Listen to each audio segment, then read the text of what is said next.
JDCap26, registered Chips and Peers and Hobbies, and we're here to give you some information on the Buick LaCrosse 2010.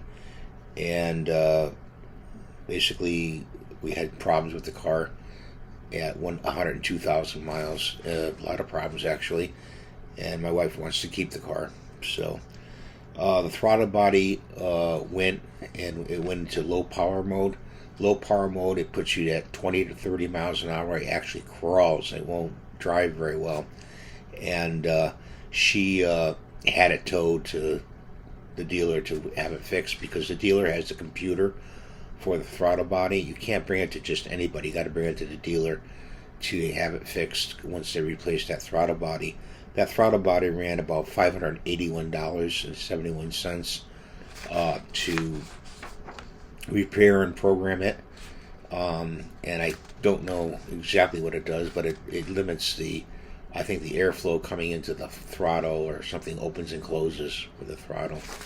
But you can look into it more on Google if you want. So I I'll go into the next part here and tell you more about this. So we left off at brakes. I had a phone call, sorry guys.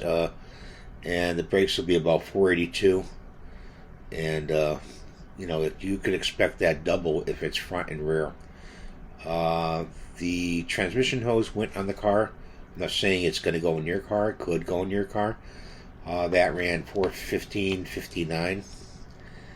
It's $415.59. Serpentine belt, that ran $271 to have that replaced. It was rotted. So around 102,000 miles, the serpentine belt. You should have that periodically checked anyway. And the left front wheel bearing went, and that cost $589.99. That's very important to have done. The wheel bearing, of course. That's a sealed wheel bearing that goes inside the left front wheel. And there's, I have 4 wheel bearings in the whole car, so you can expect other wheel bearings to go in the car. The battery needs to be changed out every 5 years. I didn't get the price on that, but whatever cost of a battery is for your 2010 Buick Century. It really added up to a lot of money, and that's why I'm doing this video, so you guys are aware of the costs of repair costs, and put some money away and save some money just for repair costs. And my wife just paid off her car, and she says, "Oh great, my car's paid off. Well, yeah, sure, but you got to save money for repairs, because that car's going to need repairs. So start a little envelope for repairs on your car that will, in case you need to fix it, well, right away, because you need it for work or whatever, you have the money." So other repairs additionally to that, it needs 2 rear shocks, and that's a $500 job. The previous job, all that cost like $3,800. What I just rattled off on the list. These are the other repairs. Shocks need $500 for 2 rear shocks. Need spark plugs. Those need to be checked, and that could run about $198 to $234. And on the seat, on the left driver's seat, the molding on the side where the controls are to adjust the seat, that molding is kind of thin, and I think they remanufactured it, made it a little bit thicker. It cracks after a while, so she wanted to get that fixed, and she asked one dealer, and the dealer said $1,200. I said, "Are you kidding me?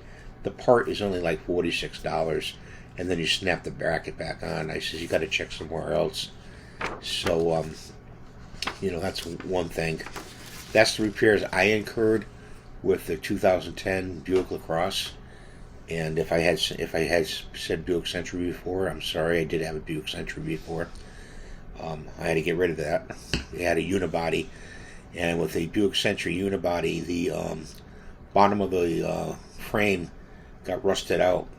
And since it's a unibody, it's part of the body is part of the frame. It is the frame, so they wouldn't even put up on the left because it was so rotted out.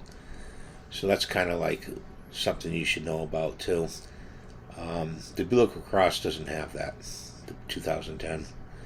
Um, she loves her car, and she wants to keep her car, and she wants to just repair cars. I mean, she said, "Oh, if I need an engine, I would put an engine in it." Well, okay. I said you got to have the money for that engine, so you got to save up to do that. I don't make a lot on this channel, but I do these videos to help you guys out, and I'm giving you the heads up on repairs on this model car, and I hope it helps you in the future or at the time you watch this video. So see you in the next video, and thanks for watching. I know I got the goofy glasses on. I can't read without them, but thanks guys. Take care.